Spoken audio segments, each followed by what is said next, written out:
I heard about Paz's tapes. Yeah. Why do you think she'd leave him behind? And that diary? Whatever it was, her commitment was wavering. That much is clear. So she was leaving clues to help us? No way to know for sure. And the ocean's not giving her back. November 4th, 1974.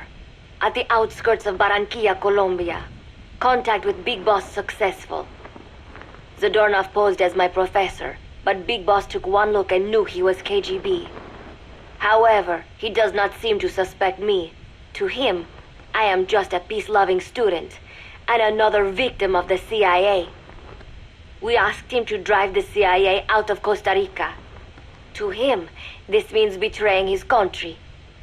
His forces are smaller than anticipated. They drift from place to place with nowhere to call home. That provided us an opportunity, so we seized it.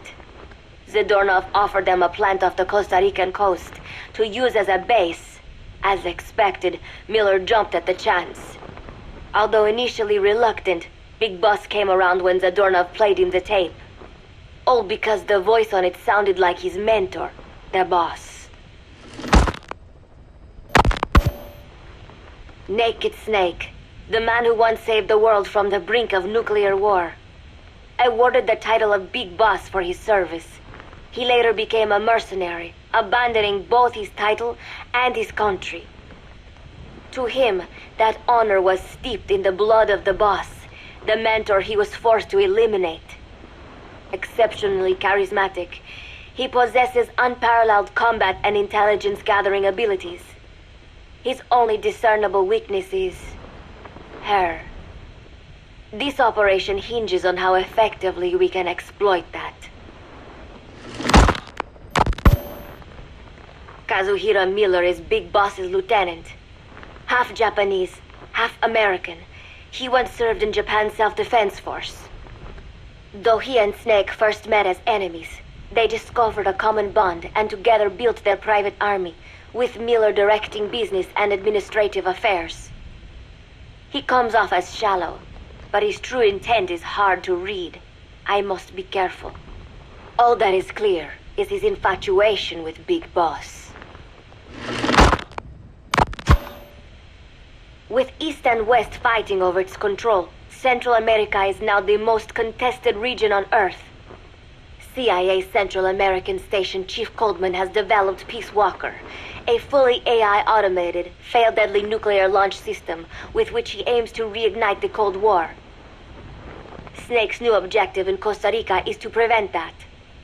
Zadornov's, or should I say, the KGB's plan is to play the two sides against each other, turning the entire region red. Not one of the three parties realize they're all just pawns in Cipher's hands. Cipher watches all. Mother Base has developed rapidly since being established in the Caribbean Sea. They recruit more personnel daily, and already their mercenary services are turning a profit. Big Boss's leadership and charisma, and Miller's business acumen drive this impressive growth. Furthermore, joining forces with a faction of the FSLN has expanded their power even more. They have even commenced their own weapons development program. All is proceeding according to Cipher's will. I could not be more pleased. Snake's pursuit of Peace Walker led him to an AI modeled after the boss's thought patterns. It was incomplete, but, somewhat ironically, making contact with Snake was the necessary finishing touch. Meanwhile, the scientist behind Peace Walker's locomotive control, Huey, defected to Snake's army. His presence has greatly accelerated weapons development at Mother Base.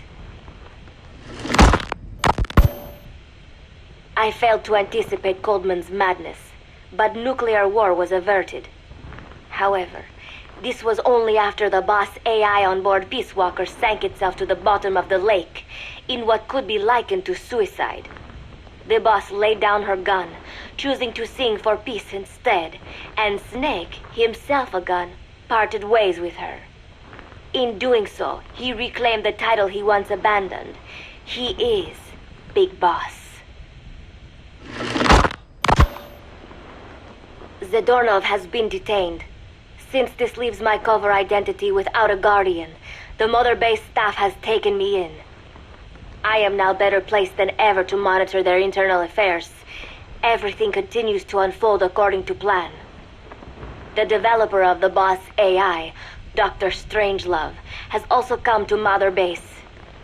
With her and Huey's expertise, they can now develop a weapon capable of matching Peace Walker. Development on the bipedal weapon is now complete. They call it Metal Gear Zeke. It stands there like some sort of mystical guardian. The soldiers gaze on it with pride and reverence. Big Boss has elected to arm it with a nuclear weapon. As an army without a nation, they seem to feel the need for a deterrent against whatever the world might pit against them. It is a dangerous gambit. Why do such a thing? Their nuclear strategy differs from the Americans and the Soviet Union. The superpowers deter attack by revealing their nuclear arsenals to one another. Snake and his men know that if they were to go public with this, the whole world would unite against them. Business would dry up overnight. So they do not plan on revealing the nuke until necessary. This ace-in-the-hole approach is their idea of a nuclear strategy. Wielding a deterrent, all the while unable to reveal its existence. I wonder if Snake sees how vulnerable this makes them. Yes. Hijack Zeke? Yes, I did indicate that to be our leverage. But I cannot imagine his agreeing to that now. But did you not raise them to safeguard your governance without borders? No. I have not forgotten. Cipher watches all. Yes, things are proceeding, but modifying Zeke has not proven easy. I am using Zadornov to buy some time. No, I have not forgotten what you said. However... Well, forgive me for asking, but this is you I am speaking to, isn't it, Cipher?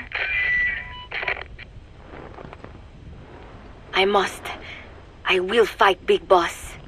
The world must be ruled by a single will. To defy Cipher is a fate worse than death.